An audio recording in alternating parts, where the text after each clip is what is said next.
ప్రభునందు ప్రేమ దేవుని బిడ్డలారా, ఈ అనంతమైన యేసుని ప్రేమ వీక్షిస్తున్న మీ అందరికీ ప్రభు పేట వందనాలు. రండి ప్రార్థనతో వాక్యంలోనికి వెళదాం. స్తోత్రములు స్తోత్రములు స్తోత్రములు. అద్వితీయ దేవా, ఆశ్చర్యకరుడా, మహోన్నతుడా, మహాగణుడా, గొప్ప దేవా, మీకు వేలాది వందనాలు, కృతజ్ఞతా స్తోత్రాలు ప్రభు. దేవానికి వందనాలు ప్రభు. హిజల్యుక్క రస్సియల దుర్యో ప్రభువానికి వందనాలు. నీ మాటలు మేము ధ్యానించుకుంటుండగా తండ్రినికే వందనాలు. మా హృదయాల్లో గొప్ప మంట ఉజ్జీవం కలిగేలాగన ప్రభు.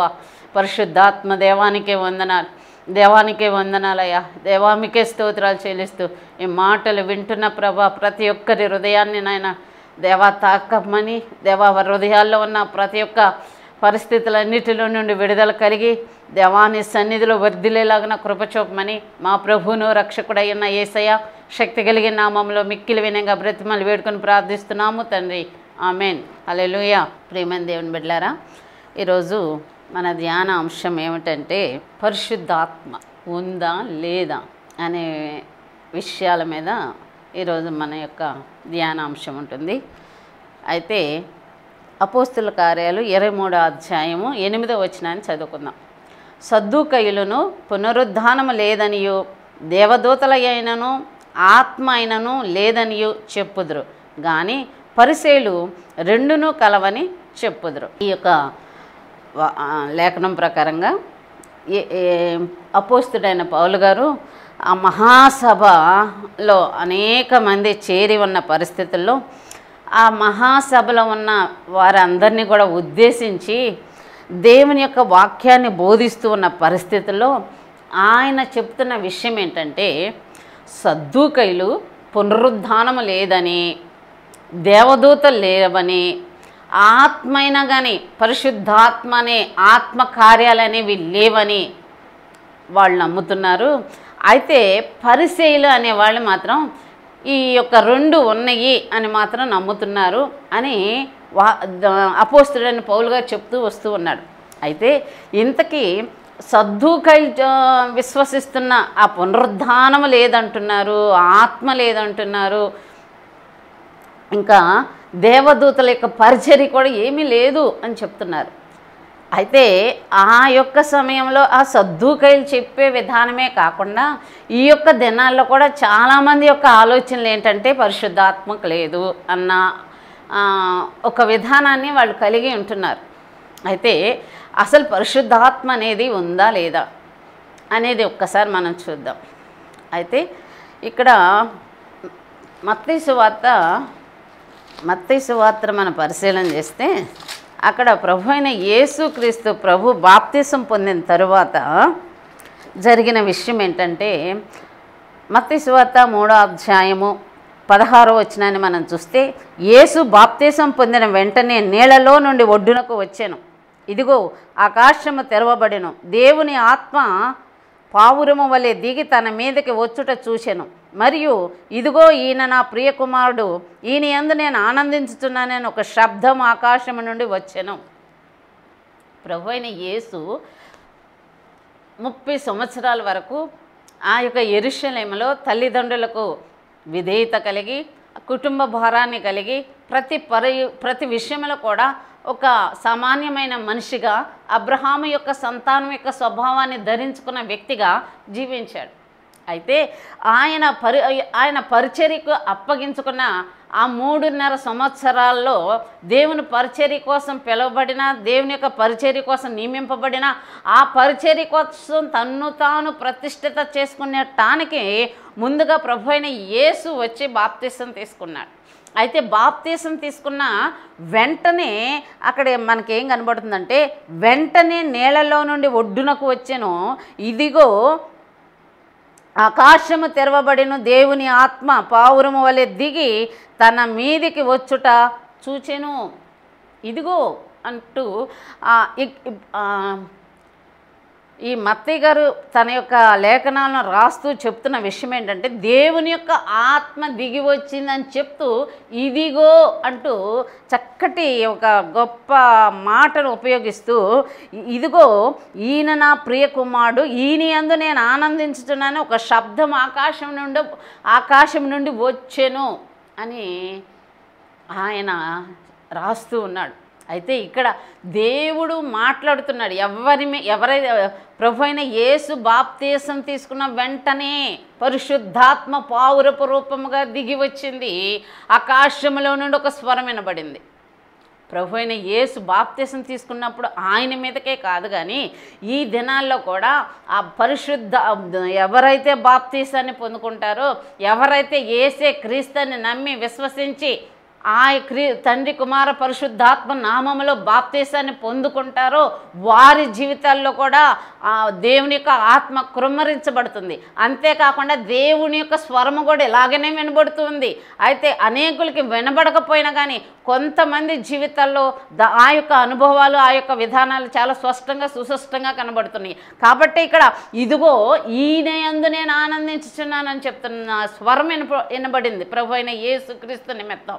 అంతేకాకుండా ఈ ప్రస్తుత దినాల్లో కూడా అనేకుల జీవితాల్లో దేవుని యొక్క స్వరం వినబడుతుంది. దేవునికి మహిమ కలుగునుగాక. అయితే ప్రభు అయిన యేసు ఈ లోకంలో బ్రతికున్నప్పుడు, ఈ లోకంలో ఉన్నప్పుడు అబ్రహాము యొక్క ఆ యొక్క సంతాన స్వభావాన్ని కలిగి ఉన్నప్పుడు ఆయనకు ఆత్మ లేదా? చాలామంది అంటున్నారు మానవుడు పుట్టినప్పుడే దేవుడు మనిషి యొక్క నాసిక రంధ్రాల్లో జీవాత్మను ఊదినప్పుడు మనిషి జీవాత్మ అయిపోయాడు. కాబట్టి వేరే ఇంకొక ఆత్మ అంటే ఏమీ లేదు, మళ్ళా దేవుని ఇంకొక ఆత్మ వచ్చి వాళ్ళని తాకాల్సిన అవసరం లేదు అంటున్నారు. కానీ ఇక్కడ ప్రభు అయిన యేసు సాక్షాత్ దేవుడే ఇక్కడ బాప్తీసం పొందిన వెంటనే పరిశుద్ధాత్మ పావురము రూపంగా దిగి వచ్చింది. దేవునికి స్తోత్రం. అయితే ఇక్కడ ప్రభు అయిన యేసు దగ్గర నుండి పరిశుద్ధాత్మ ఆకాశంలో నుండి దిగి వచ్చింది. ఇంకా అప్పటి వరకు మరి పరిశుద్ధాత్మ లేదా అంటే మనకు నిదర్శనంగా పాత నిబంధన గ్రంథాన్ని మనం కనుక చూస్తే ఆ ఆది నుండి కూడా పరిశుద్ధాత్మ దేవుడు పనిచేస్తూనే ఉన్నాడు. ఆది నుండి కూడా పరిశుద్ధాత్మ దేవుడు బహుగా కష్టపడుతూనే ఉన్నాడు. అయితే అదేంటి అనేది కనుక మనం చూస్తే ఆదికాండం 1వ అధ్యాయము 2వ వచనం చూస్తే భూమి నిరాకారంగాను శూన్యముగాను ఉండెను, చీకటి అగాధ జలములపైన కమ్మి ఉండెను, దేవుని ఆత్మ జలములపై అల్లాడుచుండెను. ఇక్కడ మనం చూస్తున్న ఈ వచనాన్ని కనుక మనం చూస్తే భూమి నిరాకారంగా ఉంది, శూన్యంగా ఉంది, చీకటి అగాధ జలాలపైన కమ్మి ఉంది, దేవుని యొక్క ఆత్మ జలములపైన అల్లాడుతూ ఉంది. అక్కడ భయంకరమైన చీకటి ఉంది, అగాధం ఉంది, మొత్తం అంతా కూడా జలముతో నిండి ఉంది. అలాంటి పరిస్థితుల్లో ఇక్కడ పరిశుద్ధాత్మ దేవుడు దాని మీద అల్లాడుతూ ఉన్నాడు. దేవుని యొక్క ఆత్మ ఎవరిపై నిలిచి ఉందో, దేవుని యొక్క ఆత్మ ఎవరిపై అల్లాడుతూ ఉందో అక్కడ ఆ యొక్క పరిస్థితుల్లో దేవుని యొక్క ఆశ్చర్యకరమైన మహత్కరమైన కార్యాలు కన్నులారా మనం చూడగలుగుతున్నాం. ఇక్కడ మనం చూస్తున్న వచనంలో కూడా చూస్తే భూమికి ఆకారం లేని పరిస్థితి, శూన్యంగా ఉన్న పరిస్థితి, చీకటిగా ఉన్న పరిస్థితి, అగాధ జలాలతో నిండి ఉన్న పరిస్థితుల్లో దేవుడు తన యొక్క ఆత్మ ద్వారా ఈ భూగోళం మొత్తం కూడా ఎంత పెద్దదండి, దాన్ని దేవుని యొక్క ఆత్మ ఆ జలములలో నుండి ఆ గోళాకారంగా ఉన్న ఈ భూగోళాన్ని పైకి లేపింది. దీనికి ఒక ఆకారం వచ్చేంత వరకు కూడా దాన్ని సరిచేస్తూ దాని మీద అల్లాడుతూ ఆ యొక్క కార్యాన్ని జరిగిస్తూ భూమికి ఒక ఆకారాన్ని తీసుకుని వచ్చింది. అయితే ఆ యొక్క ప్రాసెస్లోనే చూస్తే కనుక 6వ వచనంలో మరియు దేవుడు జలముల మధ్య ఒక విశాలము కలిగి ఆ జలములను ఈ జలములను వేరుపరుచును గాక అని పలికేనట. ఆ జలము ఈ జలము, ఆ జలం అయితేనే ఆ జలానికేమో ఆకాశం అన్నాడు, ఈ జలానికేమో సముద్రాలు అగాధ జలాలు అని పేరు పెట్టాడు. అయితే ఈ మధ్యన విశాలతను ఏర్పాటు చేశాడు మనకి.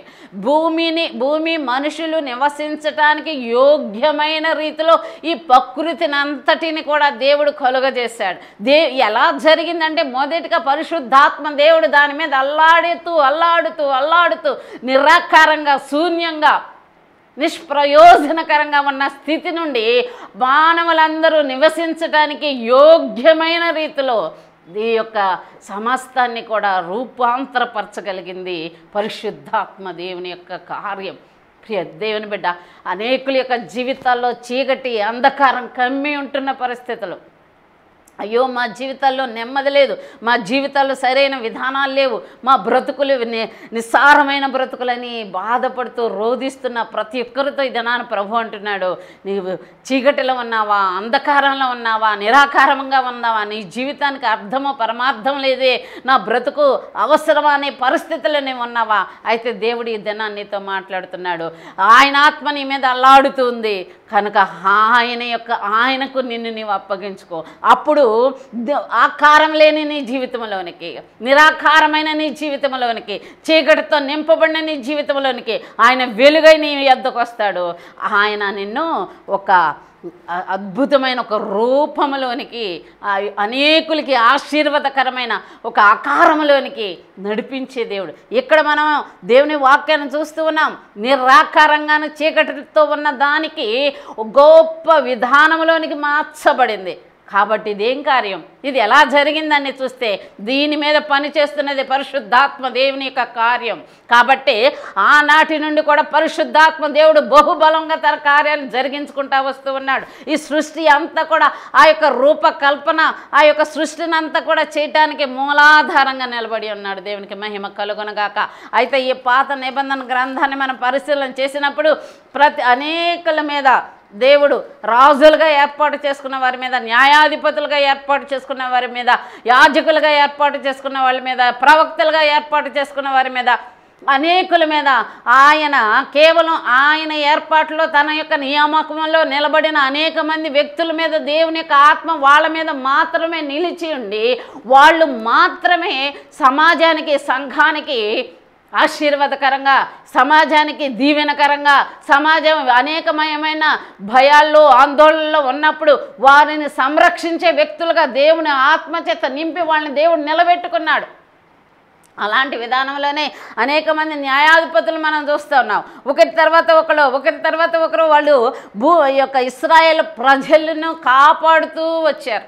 ఒక్కొక్కరు 40 సంవత్సరాలు, ఒక్కొక్కరు 80 సంవత్సరాలు, ఒక్కొక్కరు 20 సంవత్సరాలు, 15 సంవత్సరాలు. న్యాయాధిపతులందరూ కూడా మనకు తెలుసు. మనోహ, సంసోను, గిద్యోను, వీళ్ళందరినీ కూడా దేవుడు తన యొక్క ఆత్మ చేత అభిషేకించాడు. వాళ్ళ మీదగా దేవుని యొక్క ఆత్మ దిగిరాగానే వారు సామాన్యమైన వ్యక్తులే కానీ అసాధారణమైన కార్యాలు చేయగలిగాడు. దావీదు మీదగా దేవుని ఆత్మ దిగి వచ్చినప్పుడు ఆ సింహాలను చీల్చివేశాడు. ఇవన్నీ కూడా ఎలా జరుగుతున్నాయి? వాళ్ళు కూడా మామూలు సామాన్యమైన వ్యక్తులే కదా. ఈ విధమైన విధానంలో ఈ యొక్క అసాధారణమైన కార్యాలు ఎలా జరుగుతున్నాయి అంటే దీని వెనకాల పని జరుగుతున్న విధానం పరిశుద్ధాత్మ కార్యం, పరిశుద్ధాత్మ యొక్క కార్యం. దేవునికి మహిమ కలుగునుగాక. అయితే ఆ యొక్క ఈ పాత నిబంధన గ్రంథంలో కేవలము ఆయన అభిషేకించుకున్న వ్యక్తుల మీద మాత్రమే దిగి వచ్చేది.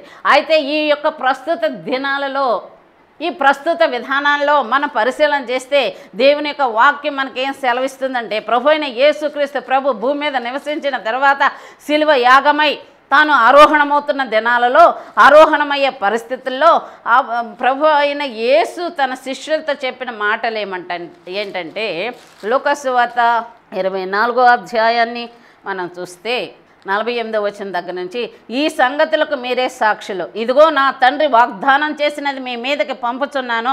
మీరు పైనుండి శక్తి పొందు వరకు పట్టణంలో నిలిచి ఉండడని వారితో చెప్పాను. ఎవరితో చెప్తున్నాడు ఆయన అంటే ఆయన శిష్యులతో చెప్తున్నాడు. అయితే వాళ్ళకి ఏమని చెప్తున్నారంటే, నేను మీ మధ్య నుండి ఆరోహణం అయి నేను వెళ్ళటం మీకు ఆశీర్వాదం. కాబట్టి తండ్రి మీకు వాగ్దానం చేశాడు. ఆ వాగ్దానం ఏంటంటే పరిశుద్ధాత్మను, ఆదరణకర్తను మీ మధ్యకు పంపుతాను అని. కాబట్టి మీరు ఆ యొక్క శక్తిని, ఆ పరిశుద్ధాత్మ యొక్క శక్తిని పొందుకునే వరకు కనిపెట్టండి. మీరు ఎక్కడికి వెళ్ళొద్దు. ఆ ఆత్మ నింపుదల కోసం, ఆ పరిశుద్ధాత్మ యొక్క కార్యము కోసం, ఆ బలాన్ని, ఆ శక్తిని, ఆ అభిషేకాన్ని పొందుకునే అంతవరకు మీరు కనిపెట్టండి అని సెలవిచ్చాడు దేవుడు. అయితే అదే విషయాన్ని చేత పట్టుకుని ఆయన శిష్యులందరూ కూడా ఒక గదిలో కూడి ప్రార్థించటం మొదలుపెట్టారు. అదే విషయాన్ని అపోస్తల కార్యం 1వ అధ్యాయము 15వ వచనంలో చూస్తే, ఆ కాలమున ఇంచుమించు 120 మంది సహోదరులు కూడి ఉండగా పేతురు వారి మధ్య నిలిచి ఇట్లా, నేను సహోదరులారా. అయితే ప్రభు ఆ కాలంలో ఇంచుమించు 120 మంది ఆ మేడ గదిలో కూర్చొని ప్రార్థన చేస్తూ ఉన్నారు. అయితే అలా ప్రార్థిస్తున్నప్పుడు ఆ మేడగదిలో ప్రార్థిస్తూ పరిశుద్ధాత్మ కోసం వారు వేచి ఉన్నారు. దావీదును నింపిన ఆత్మ మా మీద కూడా నిలబడిన గాక అంటూ వారు దేవుడు తాను చేసిన వాగ్దానం కోసం, పరిశుద్ధాత్మ యొక్క అభిషేకం కోసం, పరిశుద్ధాత్మ యొక్క బాప్తీసం కోసం వీళ్ళందరూ కూడా దేవుని సన్నిధిలో గడుపుతూ ప్రార్థిస్తూ 120 మంది ఆ మేడగదిలో ఉన్నప్పుడు, అలాంటి సమయంలో అపోస్తలుల కార్యాలు 2వ అధ్యాయంలో పెంతెకోస్తు పండుగ దినం వచ్చినప్పుడు అందరూ ఒక చోట కూడి ఉండిరి. అప్పుడు వేగముగా వీసు బలమైన గాలి వంటి ఒక ధ్వని ఆకాశము నుండి అకస్మాత్తుగా వారు కూర్చుని ఉన్న ఇల్లంతా నిండిపోయిందట. అయితే మరియు అగ్ని జ్వాలల వంటి నాలుకలో విభాగింపబడినట్లుగా వారికి కనబడి వారిలో ఒక్కొక్కని మీద రాలగా అందరూ పరిశుద్ధాత్మతో నిండిన వారై ఆ ఆత్మ వారికి వాక్శక్తి అనుగ్రహించిన కొలది అన్య భాషలతో మాట్లాడసాగరే. దీన్ని కూడా అనేకులు విమర్శిస్తూ ఉన్నారు. అన్య భాషలు లేవంటారు, అన్య భాషలు లేవు, అవన్నీ పిచ్చి మాటలు అంటున్నారు. కానీ దేవుని యొక్క లేఖనం స్పష్టంగా కనబడుతుంది. ఆ దినాల్లో వాళ్ళు ఎంత పరిశుద్ధాత్మ అనుభవించారో, ఆ దినాల్లో పరిశుద్ధాత్మ శక్తిని వారు ఎంతగా పొందుకున్నారో, అది పరిశుద్ధాత్మ దేవుడు వచ్చినప్పుడు ఒక బలమైన గాలిలాగా వచ్చిందట, అగ్ని నాలుకల్లాగా వచ్చిందట, వారిని వాక్శక్తిని కలుగజేసిందట. వారందరూ కూడా అన్య భాషలతో మాట్లాడుతూ ఉన్నారు. అలాంటప్పుడు అనేకులు విమర్శిస్తున్నారు, అరే ఇదేంటి వీళ్ళు అప్పుడే మత్తులో ఉన్నారు, మద్యం దాగున్నారు, ఏం మాట్లాడుతున్నారు వాళ్ళకి తెలియట్లా అని అక్కడికి వచ్చిన ఆ పండుగకు వచ్చిన అనేకులు ఈ శబ్దానికి, ఈ భాషలకి, పరిశుద్ధాత్మ యొక్క ప్రభావానికితో నింపబడి వీళ్ళందరూ కూడా శక్తితో ఉన్నప్పుడు అక్కడున్న ప్రజలందరూ ఆ యొక్క పండుగను అనుభవిస్తున్న అందరూ కూడా ఏంటి ఇక్కడ అని అందరూ కూడా చూస్తాకొచ్చిన పరిస్థితుల్లో వారు కనబడిన విధానాన్ని చూసి వాళ్ళు మత్తులు అంటున్నారు. వాళ్ళు ఏంటో మాట్లాడుతున్నారు, వాళ్ళకే తెలియదు అన్న రీతిలో కొంతమంది ఉంటుంటే, కొంతమంది ఏమో అరే ఇది ఎలా సాధ్యమవుతుంది, వీళ్ళు చాలా అనేకమైన భాషలతో మాట్లాడుతున్నారు అని కూడా అంటున్నారు. అయితే ఇవన్నీ విధానాల్లో పేతురు శక్తిని కలిగదే, పరిశుద్ధాత్మ శక్తిని పొందిన ఈ పేతురు గారు అంటున్నారు, పేతురు ఆ 11 మందిలో కూడా ఉన్న వ్యక్తి తను లేచి అంటున్నాడు, బెగ్గరగా వారితో ఇట్లా నేను, యోదయ మనుషులారా, యెరూషలేములో కాపురమున్న సమస్త జనులారా, ఇది మీకు తెలియనుగాక, చెవి యొగ్గి నా మాటలు వినండి. మీరు ఊహించుచున్నట్లు వీరు మత్తులు కారు, పొద్దు పొడిచిన జామైనా కాలేదు. యోవేలు ప్రవక్త ద్వారా చెప్పబడిన సంగతి ఇదే, ఏమనగా అంత్య దినములందు నేను మనుషులందరి మీద నా ఆత్మను కుమ్మరించెదను, మీ కుమారులను మీ కుమార్తెలను ప్రవచించెదరు, యవ్వనులకు దర్శనాలు కలుగును, మీ వృద్ధులు కలలు గందురు. ఆ దినములలో నా దాసుల మీదను నా దాసురాండుల మీదను నా ఆత్మను కుమ్మరించెదను గనక వారు ప్రవచించెదరు అన్నమాట. మీరు చదవలేదా? యోవేలు గ్రంథం చదివారా మీరు? అది మీరు వెళ్ళి ముందు అది చూడండి అని చెప్తున్నారు. అంటే యొక్క పరిశుద్ధాత్మ కార్యం ఎలా ఉంటుంది అని ఆ లేఖనాల్లో నుంచి తీసుకుని వచ్చి పేతురు గారు మాట్లాడుతూ ఉన్నారు. అయితే ఇక్కడ ఆ పేతురు గారు మాట్లాడుతూ ఈ యొక్క పరిశుద్ధాత్మ యొక్క అనుభవం ఎలా ఉంటుంది అనేది చెప్పుకొస్తూ ఉన్నారు. అయితే దేవుని యొక్క శక్తిని పొందిన వారట అంత్య దినాల్లో మనుషులందరి మీద తన ఆత్మను కుమ్మరించబడదని చెప్తూనే మీ కుమారులను మీ కుమార్తెలను ప్రవచిస్తారు. ప్రవచనాలు లేవు అంటున్నారు. అయితే ప్రవచనాల విషయాల్లో అనేకమైన గలిబిళ్ళు ఉన్నాయి, కానీ దేవుని యొక్క ఆత్మ ద్వారా దేవుని యొక్క సేవకులు అనేకులు ప్రవచిస్తున్న విధానం దేవునికి మహిమ కలుగునుగాక. అయితే ఇక్కడ దేవుని యొక్క లేఖనం స్పష్టంగా చెప్తుంది ఏమనంటే, ప్రవచించెదరు, మీ యవ్వనులకు దర్శనాలు కలుగుతాయి, మీ వృద్ధులు కలలు గందురు, మీ కుమారుల మీద కుమార్తెల మీద నా ఆత్మను కుమ్మరిస్తాను. దానికి వారు దేవుని యొక్క ఆత్మతో నింపబడ్డారు అంటానికి నిదర్శనం ఏంటంటే వారు ప్రవచిస్తారు. మీ యవ్వనులేమో దర్శనాలు చూస్తారు. వారు దర్శనాలు కలిగి ఉన్నారనుకో, వారు దర్శనాలు చూసి ఇదిగో నేను ప్రార్థిస్తున్నాను, నాకు ఈ దర్శనం వచ్చింది అని చెప్తున్నప్పుడు దాని వెనకాల పనిచేస్తున్న ప్రభావం ఏంటి అంటే పరిశుద్ధాత్మ దేవుని యొక్క శక్తి చేత వారు ఆ దర్శనాలు చూడగలుగుతున్నారు, ఆ ప్రవచనాలు చెప్పగలుగుతున్నారు. అయితే వృద్ధుల మీద కూడా ఆయన ఆత్మను కుమ్మరిస్తారట, వాళ్ళేమో కళలు చెప్తారట. అయితే ఈ యొక్క దేవుని యొక్క ఆ పరిశుద్ధాత్మకున్న శక్తి ఏంటి అంటే ప్రవచించటం, దర్శనాలు చూడటం, కళలు కనటం, ఆ కళల్లో దేవుని యొక్క చిత్తం బయలుపరచబడతాం. యోసేపులాగా, దానియేలులాగా ఆ కళలకు, ఆ రాతలకు అర్థాలు కూడా చెప్పగలిగిన అద్భుతమైన కృప దేవుని యొక్క ఆత్మ ద్వారా అనుగ్రహించబడద్ది. దేవునికి మహిమ కలుగునుగాక. హల్లెలూయా. కాబట్టి దేవుని యొక్క లేఖనం ఇంతే కాకుండా దేవుని యొక్క వాక్యం ఏం చెప్తుందంటే, రోమీయులకు రాసిన పత్రిక 1వ అధ్యాయము 12వ వచనంలో రోమీయులతో అపోస్తుడైన పౌలు గారు అంటారు, ఆత్మ సంబంధమైన కృపావరం ఏదైనా మీకు ఇచ్చుటకు మిమ్మల్ని చూడవలేనని మిగుల ఆపేక్షించుచున్నాను. ఇక్కడ ఆయన ఏమంటున్నారంటే రోమీయులతో, ఓ రోమీయులారా, నేను మీ యొద్దకు వచ్చినప్పుడు ఆత్మ సంబంధమైన వరాన్ని నేను మీకు ఇవ్వాలనుకుంటున్నా. ఏదో ఒక వరం, అది ప్రవచించే వరమా, అది దర్శనాలు చూసే వరమా, అది కలలుగానే వరమా, లేదంటే ఇంకా ఆత్మవరాలు ఉన్నాయి. పరిశుద్ధాత్మ యొక్క వరాలు 1 కొరింథీయులకు రాసిన పత్రిక 12వ అధ్యాయం కనుక మనం చూస్తే దేవుని యొక్క ఆ యొక్క వరాలు కూడా ఉన్నాయి. అయితే ఈ వరాలను నేను ఒకటి ఇవ్వాలనుకుంటున్నా, అది ఆత్మ సంబంధమైన పరిశుద్ధాత్మ సంబంధమైన వరం అని అపోస్తుడైన పౌలు గారు అంటున్నారు. అంటే ఒక వరాన్ని కలిగి ఉండాలి అంటే పరిశుద్ధాత్మ దేవుని యొక్క ప్రభావం చేతనే ఆ వరం పనిచేస్తుంది. దేవునికి మహిమ కలుగునగాక. హల్లెలూయా. కాబట్టి అపోస్తుడైన పౌలు రోమీయులతో మాట్లాడుతున్నారు. అయితే 1 కొరింథీయులకు రాసిన పత్రిక 12వ అధ్యాయాన్ని మనం చూస్తే 4వ వచనంలో, కృపావరాలు నానా విధములుగా ఉన్నవి కానీ ఆత్మ ఒక్కడే. కృపావరాలు నానా విధాలుగా అనేక రకాలుగా పనిచేస్తున్నాయి. అయితే ఇవన్నిటిని కూడా జరిగించేది ఎవరు అంటే పరిశుద్ధాత్మ దేవుని ఒక్కడే.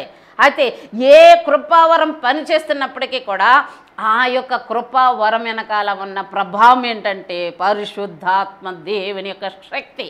దేవునికి మహిమ కలుగునుగాక. హల్లెలూయా. అయితే ఈ పరిశుద్ధాత్మ ప్రభావం యొక్క ఆ కృపా వరాలు ఏంటంటే ఆత్మ ఒక్కడే మరియు పరిచర్యలు నానా విధాలుగా ఉన్నాయి, ప్రభు ఒక్కడే అని చెప్తూ ఉండగా, అయితే ఇక్కడ 7వ వచనంలో ఉంటుంది, అయినను అందరి ప్రయోజనము కొరకు ప్రతి వానికి ఆత్మ ప్రత్యక్షత అనుగ్రహింపబడుచున్నది. ఎందుకు? అందరూ ప్రయోజనం కోసం. ఆత్మ యొక్క ప్రత్యక్షత. ఒక మనిషి, ఒక సంఘంలో ఉన్న వ్యక్తులు వాళ్ళు ప్రవచించిన, దర్శనాలు చూసిన, దేవుని యొక్క కళలను వాళ్ళు చూడగలిగిన, అంతేకాకుండా ఇక్కడ కొన్ని కృపావరాలు ఉన్నాయి. ఈ కృపావరాల ద్వారా అనేకులు దేవుని యొక్క ప్రత్యక్షతను వాళ్ళు చూడగలుగుతారు. అలా చూడగలగ విధానాన్ని బట్టి వారి యొక్క విశ్వాసం బలపరచబడద్ది. వారు దేవుని యొక్క అనుభవాన్ని అనుభవించగలుగుతారు. వారు మరింత విశ్వాసాన్ని కనపరుచుకుని క్రీస్తుల వారు స్థిరపరచబడతారు. కాబట్టి ఈ కృపావరాల ద్వారా దేవుని యొక్క ప్రత్యక్షత, ఆత్మ యొక్క ప్రత్యక్షత వారు స్పష్టంగా గ్రహించగలుగుతారు. వాళ్ళకి ప్రయోజనకరంగా మారుతాయి. కాబట్టి ఈ యొక్క సమాజంలో దేవుని యొక్క ప్రత్యక్షత కొరకు ఈ యొక్క అంత్య దినాల్లో ఆయన బహుబలంగా అనేకుల మీద తన ఆత్మను కృమ్మరిస్తున్నారు. ఆయన రాకడ దినాల్లో ఉన్నాం. కాబట్టి ఆయన ఆత్మ ప్రభావం బహుబలంగా పనిచేస్తున్న విధానములో అనేకులకి దేవుని యొక్క ప్రత్యక్షతలు కలగాలని ఈ యొక్క ప్రభావం బహుబలంగా పనిచేస్తుంది. అయితే ఈ యొక్క ఆత్మ యొక్క ఈ వరాలు ఎలా ఉంటాయి అనేది కనుక మనం చూస్తే 8వ వచనంలో, ఒకనికి ఆత్మ మూలంగా బుద్ధివాక్యము, మరి ఒకనికి ఆత్మ వలనే విశ్వాసమును, మరి ఒకనికి ఆ ఒక్క ఆత్మ వలనే స్వస్థపరుచు వరము, మరి ఒకనికి అద్భుతములు చేయ శక్తి, మరి ఒకనికి ప్రవచన వరములు, మరి ఒకనికి ఆత్మ వివేచనయు, మరి ఒకనికి నానావిధ భాషలు, మరి ఒకనికి భాషల అర్థము చెప్పు శక్తియు అనుగ్రహించబడి ఉన్నది. ఇక్కడ దేవుని యొక్క వాక్యం మనతో ఏమంటుందంటే, దేవుని యొక్క ఆత్మచేత తాకబడిన వారు, దేవుని యొక్క ఆత్మచేత నింపబడిన వారు, దేవుని యొక్క ఆత్మచేత నడిపించబడే వారి యొక్క విధానములో ఒక్కొక్కరికి ఆత్మ మూలంగా బుద్ధివాక్యం, కొంతమంది దైవ సేవకులు, కొంతమంది దైవ సేవకురాండ్రులు వాళ్ళు బోధిస్తూ ఉన్నప్పుడు, దేవుని సంఘంలో సమాజం మధ్య నిలబడి వాళ్ళు బోధిస్తూ ఉన్నప్పుడు అనేకుల యొక్క జీవితాల్లో ఆశ్చర్యకరమైన కార్యాలు జరుగుతాయి.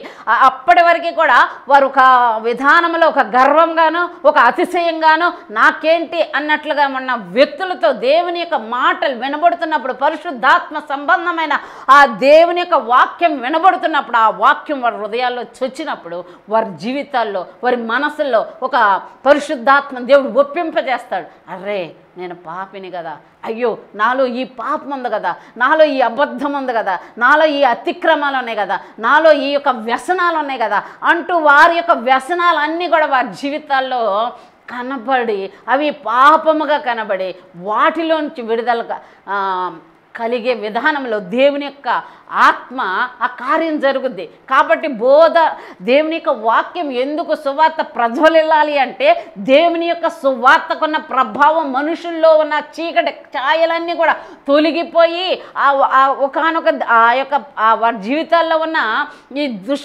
దుష్ట క్రియలు, చీకటి క్రియలు, అపవిత్రమైన క్రియలు, అంధకార సంబంధమైన క్రియలు ఇవన్నీ కూడా దేవుని యొక్క వాక్యము చేత, దేవుని యొక్క ఆత్మ కార్యము చేత వారి హృదయాల్లో ఉన్నాయి బయటికి పోయి వారి జీవితాల్లోనికి వెలుగు ప్రసరిస్తుంది.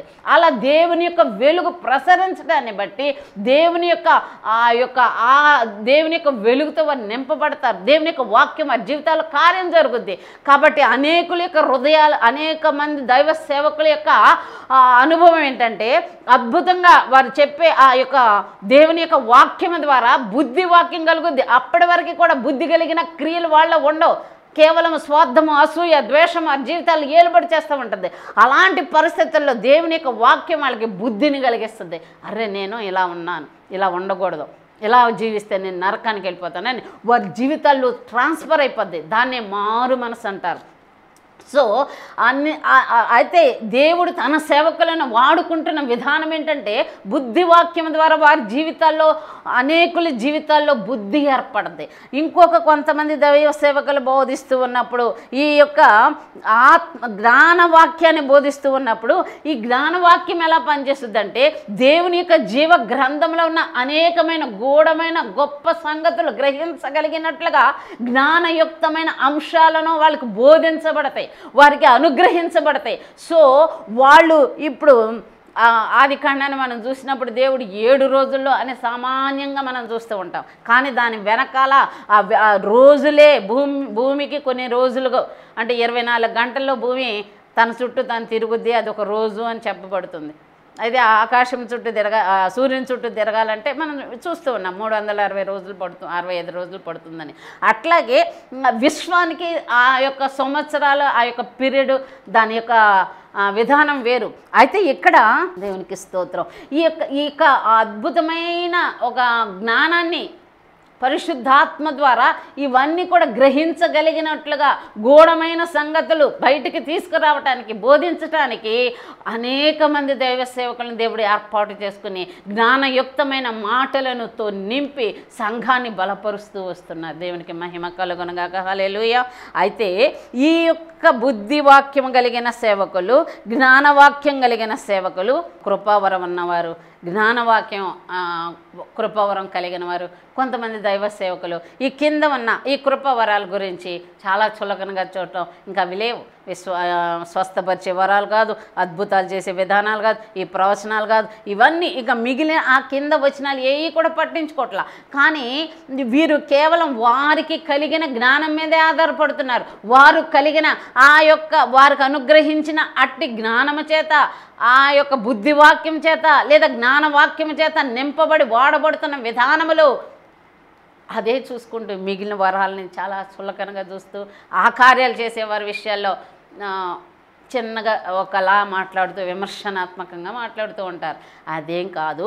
ఇక్కడ దేవుని యొక్క ఆత్మ ప్రత్యక్షత కోసం, అనేకుల జీవితాల్లో దేవుని యొక్క వాక్యం స్థిరపరచబడటం కోసం, అనేకులు దేవుని కోసం స్థిరపరచుకోవాలి, సంపాదించుకోవాలని దేవుడు తన యొక్క ఆత్మ ప్రత్యక్షతలు కనపరుస్తూ వస్తూ ఉన్నాడు. తనకు లేని దాని గురించి, తనకు తెలియని దాని గురించి, తనకు లేని కృప వరం గురించి విమర్శించాల్సిన అవసరం ఎవరికీ లేదు. కానీ ప్రతి ఒక్క విమర్శకు దేవుడికి లెక్క చెప్పాల్సిన అవసరం ఉంది. అయితే పరిశుద్ధాత్మను విమర్శించటం వలన దేవుని యొక్క ఆత్మను దూషించిన విధానంలోకి వెళ్ళిపోతారు. అట్టి వారికి ఇహపరమనందు క్షమాపణే లేదని దేవుని లేఖనం చెప్తుంది. దేవునికి మహిమ కలుగునగాక. మిగిలిన అంశాలు తర్వాత మెసేజ్లో విందాం. తండ్రి తన మాటలు దీవించునుగాక.